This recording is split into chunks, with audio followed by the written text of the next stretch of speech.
নিজেকে ব্যস্ত করে নাও, সবার কাছ থেকে নিজেকে আলাদা করে নাও। মনে করো তুমি কাউকে চেনো না, দেখবে অর্ধেক অশান্তি কমে গেছে।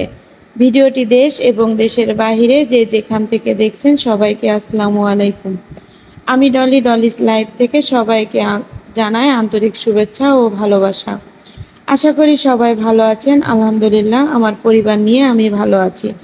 এই তো আমার বেলকুনির গাছ দিয়ে ভিডিওটি শুরু করলাম। আমার বেলকুনিতে সুন্দর একটি ফুল ফুটেছে, সেটা আপনাদেরকে একটু দেখিয়ে দিলাম। তারপরে এই যে মানি প্ল্যান্ট গাছ, আমার ঝড়ের দিন টবটা ভেঙে গেছিলো, সেই গাছটা আমি এই যে লাগিয়ে নিয়েছি। এটা আমি পানিতে রেখে দিয়েছিলাম, দিয়ে পরে আমি মাটি দিয়ে টবে লাগিয়ে দিয়েছি।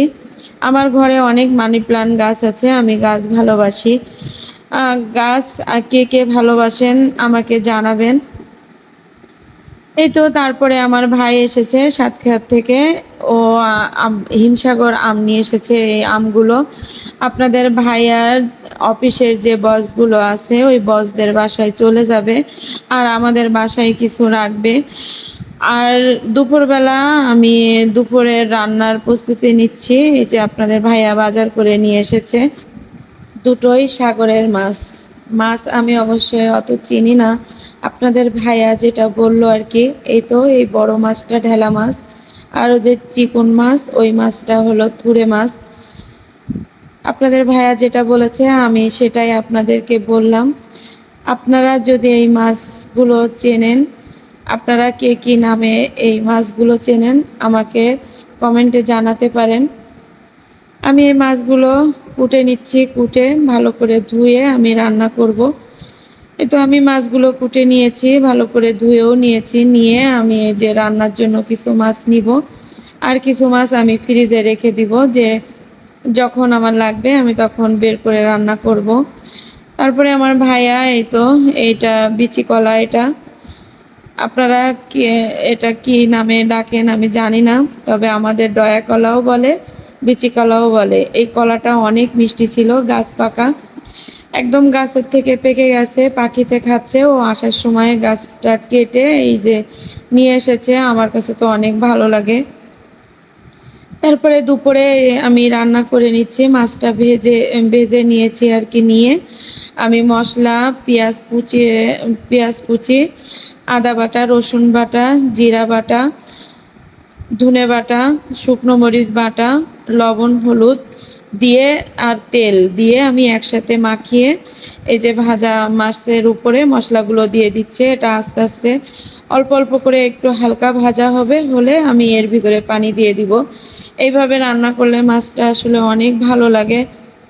আপনারা রান্না করে খেয়ে দেখবেন, অনেক ভালো লাগবে মাছটা রান্না। আমার কাছে তো অনেক ভালো লাগে, আমার শাশুড়ি মাকে দেখতাম এইভাবে রান্না করতে। এই তো আমার রান্না হয়ে গেছে, আমার ভাই খেতে বসে গেছে, ও চলে যাবে, এই জন্য তাড়াহুড়ো করে রান্না করে দিয়েছি।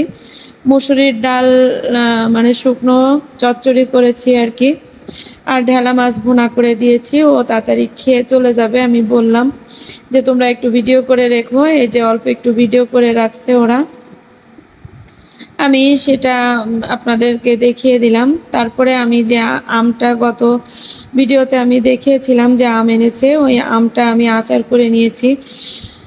তারপরে আমি এই যে দুপুরে রান্নার পরে আমি গ্যাসের চুলোটা মুছে নিচ্ছি। আমি এটা প্রতিদিনই যখনই রান্না করি তখনই পরিষ্কার করি, কিন্তু আপনাদের মাঝে শেয়ার করা হয় না।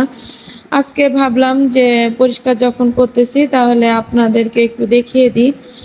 এই যে আমি যেভাবে আর কি পরিষ্কার করি, রান্না করার পরে চুলো পরিষ্কার করে রাখলে পরবর্তীতে রান্না করতে গেলে সুবিধা হয়। এই জন্য আমি এই কাজটা রান্নার পরই করি, যখনই রান্না করি তখনই আমি এই কাজটা করে রাখি। এটা সবাই করে আর কি। আমি যে পরিষ্কার করতে করতে আপনাদেরকে একটা কথাই বলবো, আমার ভিডিওটি আপনাদের কাছে যদি ভালো লেগে যায় প্লিজ লাইক দিতে ভুলবেন না। আর যদি এই ধরনের লাইফস্টাইল ব্লগ দেখতে চান তাহলে পাশে থাকা বেল আইকন অল অপশনটি সিলেক্ট করে রাখবেন। এতে করে আমি যখন নতুন কোনো ভিডিও আপলোড করব সঙ্গে সঙ্গে নোটিফিকেশন চলে যাবে আপনার মোবাইলে। সুযোগ বুঝে আপনি দেখে নিতে পারবেন। আর যারা এই কাজ করে আমাকে প্রতিনিয়ত সাপোর্ট করে যাচ্ছেন, তাদেরকে অসংখ্য ধন্যবাদ। তারপরে কাজ করে নামাজ কালাম করে আমি রেস্ট নিয়ে মাগরিবের নামাজ পড়ে এই যে সন্ধ্যার সময় দেখেন গিফট চলে এসেছে আমার বাসায়। এই তো কার্টুনটা আমার বড় মেয়ে খুলছে আর কি, কি কি পাঠিয়েছে সেটা দেখার জন্য আমি একটু ভিডিও করে নিলাম। এতে পাঠিয়েছে আপনার লিচু, আহ, লেবু, কাগজি লেবু, মিষ্টি, বিরিয়ানির চাল আমাদেরকে পাঠিয়েছে। মিষ্টিটা অনেক সুন্দর ছিল, গালে লেগে থাকার মতন স্বাদ। গিফট পেতে কার না ভালো লাগে, আমার তো অনেক ভালো লাগতেছে। আসলে গিফট বড় কথা না, সে যে আমাদেরকে মানে মনে করে পাঠিয়েছে এটাই অনেক। আমার এই চ্যালেঞ্জটি আস্তে আস্তে একটু একটু করে হাঁটি হাঁটি পা পা দিয়ে সামনের দিকে এগোচ্ছে। সবাই আমাকে সাপোর্ট করবেন, আপনাদের সাপোর্ট আমার অনেক প্রয়োজন। এই তো দেখেন লেবু আর যে লিচুগুলো অনেক মিষ্টি ছিল, লেবুগুলো অনেক ঘ্রাণ ছিল, কাগজি লেবু যেহেতু লেবুগুলো অনেক ভালো। তারপরে এই যে সন্ধ্যা তার ওগুলো গুছিয়ে রেখে আমি ডিআইওয়াই করতে বসে গেছি, গাছ লাগাবো, আমি টব তৈরি করতে বসে গেছি। এইগুলো 2 লিটারের বোতল আর কি, আমার ঘরে কিছু 2 লিটারের বোতল ছিল আর কিছু পাটের দড়ি ছিল, সেই দড়িগুলো দিয়ে আমি এইগুলো পেঁচিয়ে নিয়ে আমি টব তৈরি করে নিচ্ছি। ব্লুগান আঠা দিয়ে করলে জিনিসটা ভালো হয়, কিন্তু আমার কাছে ব্লুগান আঠা ছিল না, এই জন্য আমি আইকা আঠা দিয়ে এই টবটা তৈরি করে নিচ্ছি। অনেকগুলো তৈরি করেছি অফ ক্যামেরায়, আর আপনাদেরকে একটু দেখিয়ে দিলাম যে আমি কিভাবে জিনিসগুলো তৈরি করতেছি।